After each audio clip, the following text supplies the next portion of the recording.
मासे पकडण्याचे जुने खेळाडू आलेत. प्रशांत दादा बाद चल. आता यांची तब्येत काय आज बरोबर नाहीये, दवाखान्यातून आता जाऊन आलेत. बघा हा छोटा मुलगा त्यांना उत्सुकता करतो की मला मोठे मोठे मासे पकडून द्या. दादा ओ प्रशांत दादा, माशाची काठी तयार करत आहे, एक शिसा आहे, गळ बांधत आहे, रॉड आहे. आम्ही परत नवीन गळ लावत आहे. आम्ही परत मासे पकडायला परत यांच्याकडून आम्ही शिकलेलो आहे मासे कसे पकडायचे.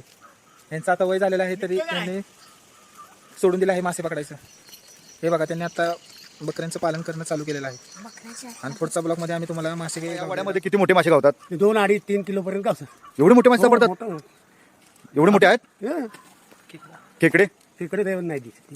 फक्त मासे मासे मोठे मोठे. 5 किलो पर्यंत मासा सापडला कोणाला? नाही फक्त हे ऐकलं नाही. 2, 2.5 पर्यंत 3 पर्यंत असं ऐकलंय. आणि इथं मारणारे असते ती बघतोच ना आपण जवळ. आता आपण मासे पकडायला चालू केले आणि पहिलाच मासा सापडलाय, पण चिलापी सापडलेला आहे. छोटी आहे चिलापी, एकदम 1 इंचाची आहे. तुम्ही बघू शकता. आता तुम्ही मासे वर पोहतायत. आम्हाला स्पष्ट पूर्णपणे म्हणजे वरती दिसतात मासे तरंगणारे. तर बघा तुम्हाला झूम करून दाखवतो. 2, 2.5 ते 3 किलो पर्यंत मासे आहेत बघा इथं. अरे केवढे मोठे मासे आहेत. हे बघ तिकडे गेला तिकडं. हा